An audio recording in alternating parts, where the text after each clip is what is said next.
நமஸ்காரம். உங்கள் அன்பிற்கும் அபிமானத்திற்கும் வித்யாபுத்திரன் பிஆர் ராஜா கொளத்தூர்லேருந்து பேசுகிறேன். இன்றைக்கி என்னுடைய 28வது வீடியோ பார்க்க போகிறோம்.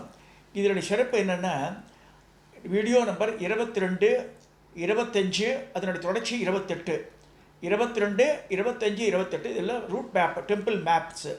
இதை வந்து இங்கே நீங்கள் வந்து இந்த ஸ்னாப்ஷாட் எடுத்து வச்சுக்கலாம். இதை வச்சு நம்ம போகலாம் எல்லா இடத்துக்கு கோவிலுக்கும்.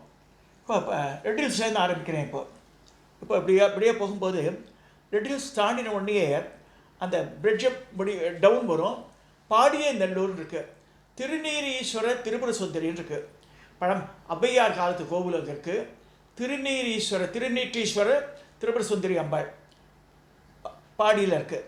பக்கத்துலேயே 18 சித்தர் பீடம் இருக்குது. சித்தர் பூபால சித்தர்னு ஒருத்தர் இருக்கார். 18 சித்தருக்கும் சுற்றி பானா வடிவில் வந்து சிலைகளை வச்சு நடுவில் ஈஸ்வரன் சன்னதி இருக்குது. பாலை குமரிக்கு தனியாக இருக்குது, காயத்ரி இருக்குது, பைரவர் இருக்கா, முருகர், விநாயகர் இந்த சன்னதியெல்லாம் இருக்குது. லட்சக்கணக்கான ருத்ராட்சங்களை வச்சு பந்தல் அமைச்சு வச்சுருக்கார். கட்டாயம் பார்க்க வேண்டியது 18 சித்திரப்பீடம். இது புதுசாக ஏற்பட்டது தான், ஒரு 10-15 வருஷத்துக்குள்ளே வந்தது தான் அது. ஸோ அப்படியே பண்ண இந்த சோழவரம் இங்கே டவுன் ஆட்டம் இறங்கிடும் ரைட் சைடில்.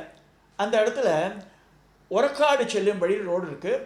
அங்கே வடமேற்காடுன்னு இருக்குது. டாக்டர் ராஜன் சுவாமிகள்னு ஒருத்தர் 30-40 வருஷத்துக்கு முன்னாடி ஆரம்பித்து கிட்டத்தட்ட மோர் தென் ஏக்கர் லேண்ட் அது 108 ஆலயங்களை கட்டியிருக்கார் அந்த காலத்தில். இப்போ இல்லை, அவர் சமாதி ஆகிட்டார். இப்போ வந்து என்டோமெண்ட்டுக்கு எழுதி கொடுத்துட்டார் அந்த கோவிலை. நடுவில் கருமாரி அம்மனை வச்சு சுற்றி எல்லா தேவதைக்கும் யமன் கூட கோவில் இருக்கும். அதில் வடமேற்கு அது அங்கே ஸ்பெண்ட் பண்ண கிட்டத்தட்ட 2 to 3 hours ஸ்பெண்ட் பண்ணால் தான் எல்லா சன்னதியும் பார்க்க முடியும். அங்கே வடமேற்காடுன்னு பேர். இதுவும் புதுமையாக ஏற்பட்ட ஆலயம் தான். இப்படியே வரும். தச்சூர்லேயே நம்ம பார்த்துட்டோம் அந்த இடம்லாம். ஸோ அப்படியே கூட புதுவையலில் வந்து தச்சூர் தாண்டின உடனே அத்திப்பட்டுன்னு வரும். அத்திப்பட்டில் வந்து ஜிஆர்டி அவள் அடுத்து பண்ணியிருக்கா. தேவநாதீஸ்வரர் திரிபுர சுந்தரின்னு கோவில் இருக்குது. மெயின் ரோட்லேயே பக்கத்துலேயே இருக்குது. டைம் பார்க்க வேண்டிய ஸ்தலம் அது. பஞ்சட்டி நம்ம ஆல்ரெடி பார்த்தாச்சு. அப்படியே பண்ணால் புதுவாயல் சிறுவாபுரிக்கு இப்படி வருது. புதுவையல் இருக்குது. புதுவையலில் வந்து விஜயராக சுவாமி ஆல்ரெடி சொல்லியிருக்கேன் நான். ஆனந்தவல்லி அகத்தீஸ்வரர் இருக்குது. இந்த புதுவையலில் ஒரு ஜங்ஷன் இருக்குது. அதில் திரும்பினா நேராக ஆரணி போகிற ரோடு அது. இந்த ஆரணி வரும். ஆரணியில் சம்பங்கி பிச்சாலீஸ்வரர் சுபகாமி பழமையான ஸ்தலம். வாமதேவ மூர்த்தி அது. பஞ்சபிரம்ம கஷேத்திரத்தில் வாமதேவம் ஆரணி. இந்த ஆரணியில் கொஞ்சம் தூரம் போனால் கொசவம்பேட்டைன்னு இருக்குது. கிட்டத்தட்ட 6 அடி உயரம் அம்பாள் காமாட்சி அம்மன் நிற்கிற மாதிரியே இருக்கும். பர்வதீஸ்வரர் காமாட்சி அம்மன் ரொம்ப அழகான ஸ்தலம். நல்லா மெயின்டைன் பண்ணுறக்கூடிய இடம் அது. அதை பார்க்கலாம். அப்படியே பெரியபாளையம் வருது. பெரியபாளையத்தில் நான் முன்னாடி சொல்லியிருக்கேன். ரோடு ஓரத்துலேயே வந்து ஐமுக்தீஸ்வரர் அன்னபூரணி கோவில் இருக்குது. ரோடுக்கு இந்த பக்கத்தில் நம்பாலீஸ்வரர் ஆனந்தவல்லின்னு இருக்குது. இந்த பெரியபாளையத்தை பார்க்க வேண்டியது ஐமுக்தீஸ்வரர் அன்னபூரணி, இந்த பக்கத்தில் நம்பாலீஸ்வரர் ஆனந்தவல்லி இருக்குது. அப்படியே வந்தால் பெங்கல்னு ஒரு ஊர் வரும். இந்த பெங்கல் இந்த இடத்துலையே அந்த எக்ஸாக்டாக எனக்கு நினைவுக்கு வராதனால இப்படி போட்டிருக்கேன். பெங்கலில் காமாட்சி உடனே பிட்சாண்டேஸ்வரர்னு இருக்குது. பழமையான கோவில். காமாட்சி அம்மன் இந்த ஷடமுடியோடு இருப்போது நிற்கிற வடிவில் தான் இருக்கும் காமாட்சி அம்மன். பெங்கல் பேர். பெங்கல்லே இப்படி வந்தால் வடமதுரையில் வந்து ஒரு டேர்னிங் பாயிண்ட் அது. அந்த இடத்துல வந்து ஒரு சத்திரம், ஒரு எல்லாட்டும் பெண்ட் ஆகும் அந்த ரோடுங்க. இங்கே காமிக்கல அது. ஸோ பஸ் இதுவே வந்து ரெண்டு இடத்துல எல்லாம் வரும். வடமதுரையில் ஆதிகேச பெருமாள் கோவில். அங்கே இருக்கிற ராமர் அவ்வளோ அழகான ராமர். கிட்டத்தட்ட வடுவூர் ராமருக்கு ஈக்குவலண்ட்டாக இருக்கும். வடுவூர் ராமர் வேறு மாதிரி போஸ்டர். இங்கே இருக்கிற ராமர் இந்த அந்த இதில் கிரீடத்துலலாம் முத்தாக படிப்பேன். சிலை இங்கே என்ன விசேஷம்னா பரதனுக்கு சிலை இருக்குது. இங்கே வடமதுரையில் வந்து ஆதிகேச பெருமாள்ன்ற கோவில் இருக்குது. அதுக்கப்புறமா தான் ஆனந்தவல்லி சமேத அகத்தீஸ்வரர் சிவன் கோவில் இருக்குது. ஒரே தெருலேயே 2 கோவில் எதிர்மா வந்துடும். ஸோ இந்த வடமதுரை ராமர் சன்னதி தனி. இது உள்ளே இருக்குது ஆதிகேச பெருமாள். சைடில் இருக்குது உள்ளே ஒரு மண்டபமாக கிரியேட் பண்ணி மரத்திலேயே அங்கே வச்சுருப்பா. அங்கே ராமர், லக்ஷ்மணர், சீதை, ஆஞ்சநேயர், பரதன் இருக்கும். அங்கே வேறு எந்த கோவிலையும் பரதனை பார்க்க முடியாது. தனியாக வடமதுரை கோவிலில் இருக்குது. சில சிலைகள் திருட்டு போக அதே மாதிரி பழைய சிலையாட்டமே பண்ணி சுவாமி மலையிலே பண்ணி அதை காம்பன்சேட் பண்ணான். ஒரு சில காலத்து வரைக்கும் சில சிலைகள் எல்லாமே இருந்தது அங்கே. அதுக்கப்புறமா வந்து பெரியவாள்லாம் பேசி அதே மாதிரி தோற்றத்தில் உருவாக்கப்பட்டது. இப்போ வடமதுரை இந்த ராமரை பார்த்தாலே அவ்வளோ அழகாக இருக்கும். அது ஒரிஜினல் சிலை. அது பரதனும் ஒரிஜினல் சிலை. வடமதுரை கட்டாயம் பார்க்க வேண்டிய சன்னதி. அங்கே பெருமாள் கோவில் இருக்குது, சிவன் கோவிலும் இருக்குது. அப்படியே வந்துடுறோம். அப்படியே வந்தால் ஒரு ஜங்ஷன் வருது. இந்த ஜங்ஷனில் இந்த வழியாக போனால் திருவள்ளூர் போயிடலாம், இப்படி போனால் திருநெல்வேலூர் போகலாம். இப்படி வந்தால் தாமரைப்பாக்கம்னு வரும். தாமரைப்பாக்கம் சின்மயானந்தா வந்து ஒரு 25 வருஷத்துக்கு முன்னாடி அங்கே வந்து சர்வேஸ்வரன் ஒரு பெரிய ஒரு 60 அடி உயர லிங்கத்தை ஸ்தாபித்து மாடி ஏறி போகிற மாதிரி இருக்கும். அதில் வந்து ஸ்படிகலிங்கம், ஸ்படிக மணிகளாக நிரப்பப்பட்ட ஒரு ரூம் மாட்டை வச்சு ஸ்படிகலிங்கம் தனியாக ஒரு லிங்கம் இருக்குது கீழே. இதெல்லாம் வந்து இந்த 60 அடி இதில் தூரத்துலேருந்து 1 or 2 கிலோமீட்டர்ஸ்லேயே தெரியும் அந்த லிங்கம்.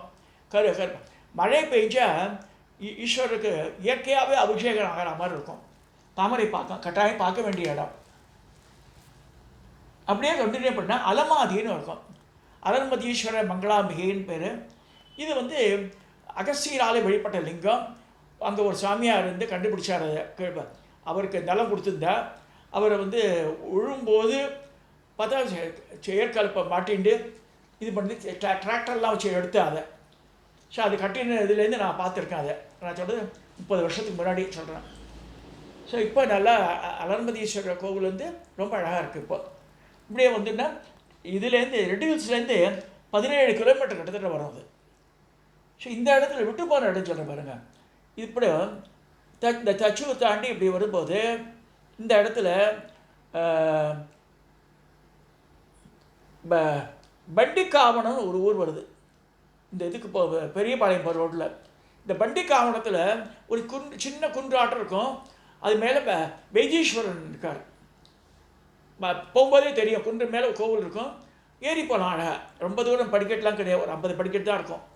பண்டிக்காவணம் அதை பார்த்தா மலை மேலே வைத்தீஸ்வரன் கோவில் இருக்குது. அப்படியே போனால் கன்னிகை பேர். இந்த கன்னிகை பேர்லேருந்து 4 கிலோமீட்டரில் திருக்கள்ளில் ஆல்ரெடி நான் மென்ஷன் பண்ணியிருக்கேன். கள்ளில் ஆத்திரேயர் என்ற புலவர், சங்ககால புலவர் இருந்திருக்கார். அங்கே இருக்க சிவானந்தீஸ்வரர், சிவானந்தவல்லி, சிவானந்த தீர்த்தம் இருக்குது. இது வந்து தேவார பாடல் பட்ட ஸ்தலம் அது. ஸோ இந்த இது வரைக்கும் இப்படி பார்த்துருக்கோம். அது இந்த பொன்னேரி இந்த திருவள்ளூர் வட்டத்தில் இதெல்லாம் வருது. கிட்டத்தட்ட ஒரு 10-12 கோவில் இருக்குது வருது. இதில் இதெல்லாம் காலையில் கிளம்பி சாயந்தரத்துக்குள்ளே பார்த்துடலாம். இது ரொம்ப ஈஸியாகவே ஒரு கோவில் 1/2 மணி நேரம் வச்சுருந்தா கூட 4 மணிக்கெல்லாம் ரிட்டர்ன் ஆகிடலாம். இப்போ நான் நிறைய தடவை 100கணக்கான தடவை போயிருக்கேன் நான் இந்த இடத்துக்கு. ஸோ இப்போ ராத்திரி 12 மணிக்கு எனக்கு கண்ணை கட்டி விட்டா கூட நான் போய் நடந்து வந்தேன். ரோடெல்லாம் மனசில் அப்படியே கடவுள் கொடுத்த கிஃப்ட்னால இந்த ரோடெல்லாம் வந்து எல்லாம் மனசில் பதிஞ்சிடும் எனக்கு. ஸோ இப்போ ஆல்ரெடி நம்ம வந்து பார்த்துருக்கோம். இந்த பக்கத்தில் பொன்னேரி வட்டத்தில் விட்டு போன கோவில்லாம் இங்கே பார்த்து அச்சுப்பாது. இந்த இடத்துல வந்து நிறைய இடத்துல ஆனந்தவல்லின்னு இருக்கும் அம்பாள். அப்போ காமாட்சி அம்மன் இருக்கிற இடம் வந்து கொசவம்பேட்டை, வெங்கல், அதே மாதிரி இங்கே எருமைவட்டிப்பாளையம்னு காமிச்சிருக்கேன். இந்த கார்னோட பிரிட்ஜுக்கு முன்னாடியே ஒரு சின்ன பிரிட்ஜு வரும். சர்வீஸ் ரோடோட போகும். ஒரு 4 கிலோமீட்டர் போனால் எருமைவட்டிப்பாளையம் மகிஷாரண்யன்னு பேர். புராணத்தில் சொல்லியிருக்கு. மகிஷா ஆரண்ய கஷேத்திரம் பேர். இப்போ பிராமணாலாம் கிடையாது. நிறைய முந்திரி காடு, அதுவும் பச்சை பச்சேன்னு இருக்கும். குசஸ்தல ஆறு ஓடுறது இந்த வழியாக. இங்கே ஆரணி ஆறு ஓடுறது.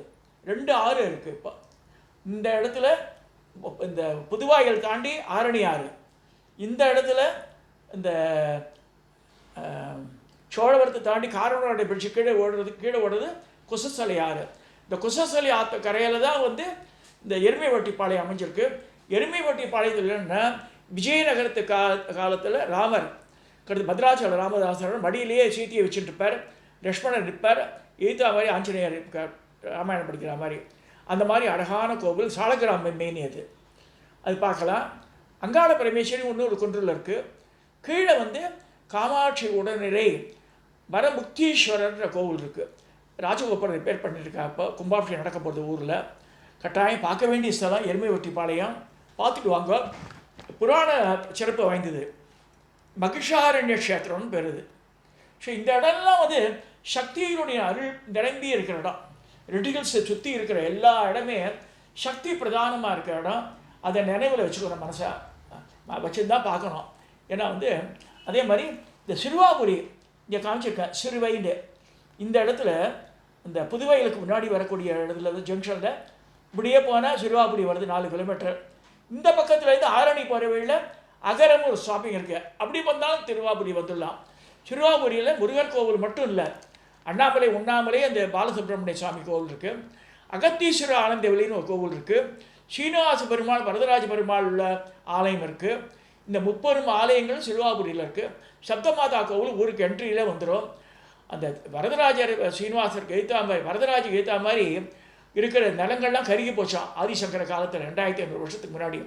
ஆதிசங்கரை வந்து பார்த்து துர்க்கையை 18 தூணில் துர்க்கையை பிரதிஷ்டை பண்ணி வச்சுருக்கார். முருகர் கோவிலேருந்து கொஞ்சம் தூரம் நடந்தாலும் ஒரு மேடாட்டம் வரும், படிக்கட்டு ஏறி பார்த்தா சின்ன துர்க்கை சன்னதி இருக்கும். ஆக்சுவலாக தூண் மேலே ஏறி நிற்கிறா ஆக்சுவலாக துர்க்கை. அது சிறுவாபுரியில் இவ்வளோவும் பார்க்கணும், முருகரை பார்த்து எல்லாம் வந்துடுவா. அங்கே இருக்கிற பெருமாள் சன்னதி அவ்வளோ அழகான சீனிவாச பெருமாள் கிழக்கு நோக்கி, வரதராஜ பெருமாள் மேற்கு நோக்கி இருக்கும். வரதராஜ சுதபிம்பம், ஸ்ரீனிவாசர் பச்சை திருமேனி, புதியவி ஸ்ரீதேவி புதிய சமயத்தில் நிற்கும். சிறுவைக்கு போனாலே ஒரு அரை நாள் ஸ்பெண்ட் பண்ணணும், சீக்கிரம் போயிட்டு வந்துடக்கூடாது. இதோட இன்னைக்கு 28வது வீடியோவை நான் நிறைவு செய்கிறேன்.